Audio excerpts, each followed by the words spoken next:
राजस्थान की राजधानी, माफ कीजिएगा, या जयपुर में जबरन धर्म परिवर्तन करने का धोखे से शादी करने का मामला सामने आया है और एक शादीशुदा युवक ने लड़की को प्यार के जाल में फंसाकर शादी कर ली। तो शादी के बाद पीड़िता की प्रॉपर्टी बिकवाकर रुपए हड़प लिए। बाद में ये पता चला कि युवक पहले से शादीशुदा है और 5 बच्चों का पिता है। इस खुलासे के बाद पीड़िता ने विधायक बालमुकुंद आचार्य से न्याय की गुहार लगाई और युवती ने विधायक के साथ जयपुर पुलिस कमिश्नरेट पहुंचकर शिकायत भी दर्ज करवाई। युवती ने शिकायत में बताया है कि वो मुंबई की रहने वाली है और 2020 में इवेंट कार्यक्रम के दौरान जयपुर आई थी। लॉकडाउन लगने से वापस वो मुंबई नहीं जा सकी और जयपुर में उसने एक जिम ज्वाइन कर लिया, जहां जिम ट्रेनर से उसकी मुलाकात हुई। जिम ट्रेनर ने अपने प्रेम जाल में युवती को फंसाकर उसका धर्म परिवर्तन करवाकर 18 अक्टूबर 2021 को शादी भी कर ली। वहीं पीड़िता का आरोप है कि युवक ने शादी से पहले ही जबरन शारीरिक संबंध भी युवती से बना लिए थे।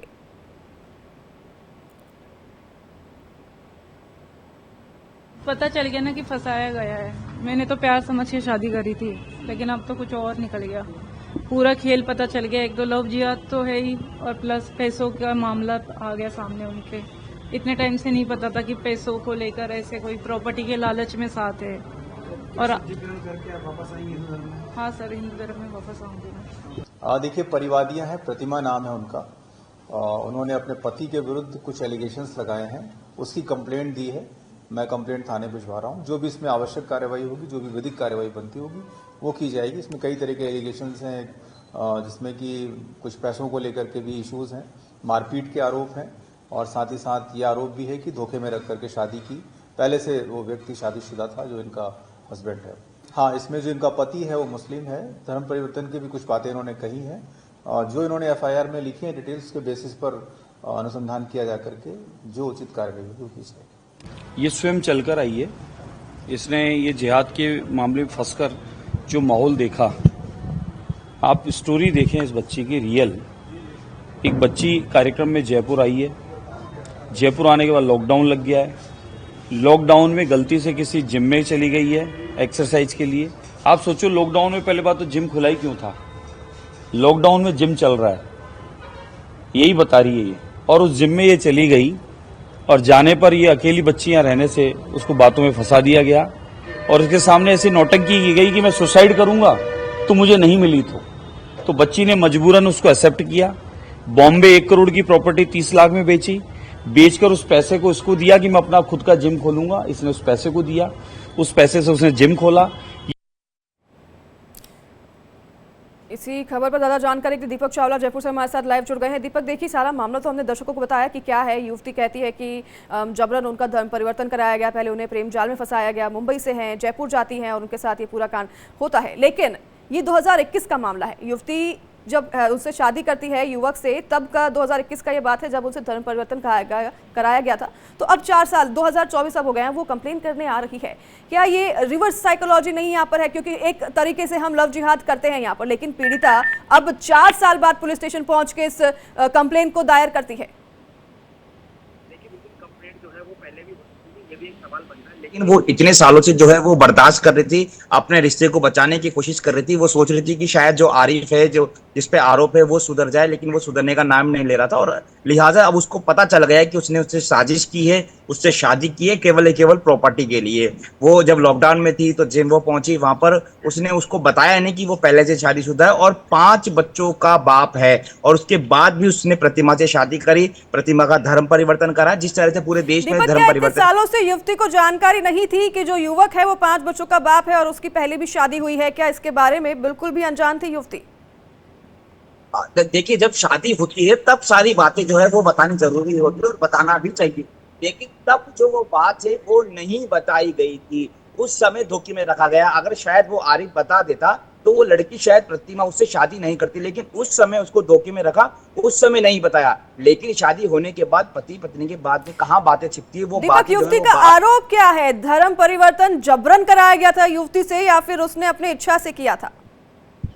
देखिए, बिल्कुल जबरन करवाया गया है। इच्छा से कोई भी अपना धर्म परिवर्तन नहीं करता है। अगर वो लड़का जो है, वो जो आरिफ जो है, अगर वो सही होता तो वो सही जानकारी देता कि मैं शादीशुदा हूँ, पहले से मेरे 5 बच्चे। उसने उसको धोखे में रखा और उसको पता था कि उसकी मुंबई में प्रॉपर्टी है, वो इतने करोड़ों रुपए की, उसको वो औने पौने दानों में बेच देगा। तो वो कह सकते हैं कि ये साजिश ही है।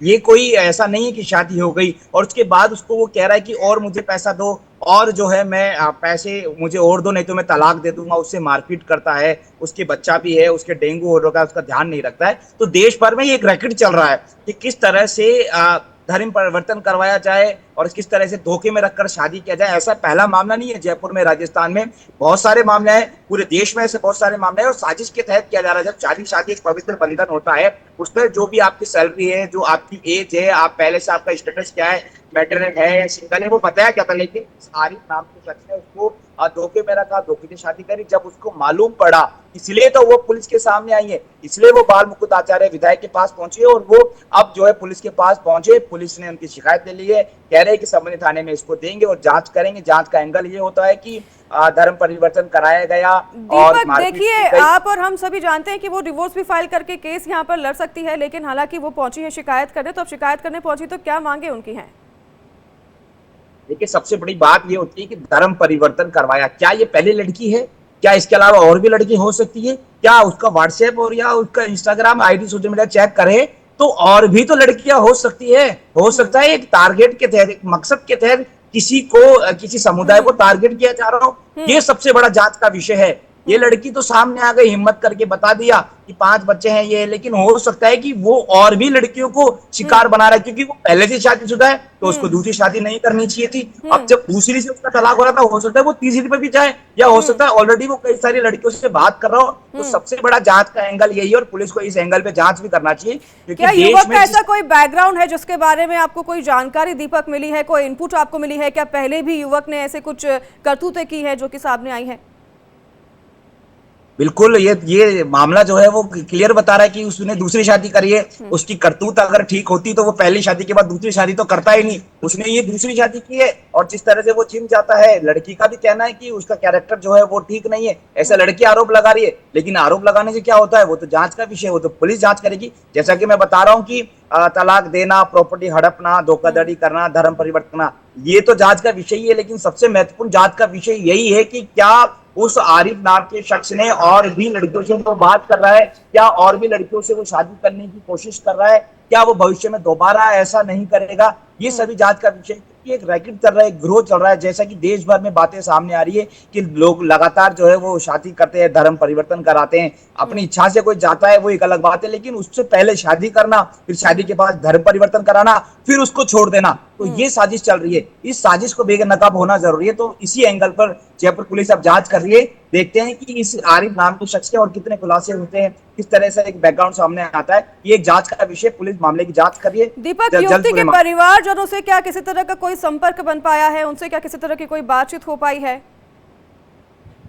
देखिए, बिल्कुल अभी तक युवती के जो परिवार है वो यहाँ पर नहीं रहते हैं जयपुर में। मुंबई, जो जानकारी है, मुंबई वहीं पर रहते हैं। और शायद जब उसने इस तरह की शादी की है, धर्म परिवर्तन किया है, तो मुझे लगता है कि उसके फैमिली मेंबर जो है उसको सपोर्ट भी नहीं कर रहे होंगे, नाराज होंगे। तो फिलहाल उनके फैमिली मेंबर का जो बयान है वो नहीं आया है। और अगर फैमिली मेंबर को सपोर्ट होता तो फैमिली मेंबर उसके साथ पुलिस के पास जाते ना, लेकिन वो अकेली आई है और विधायक को लेकर आई है, बाल मुकुंद आचार्य को लेकर आई है। और वो जो है अब पुलिस से कार्रवाई की मांग कर रहे हैं, पुलिस अधिकारियों से मिले हैं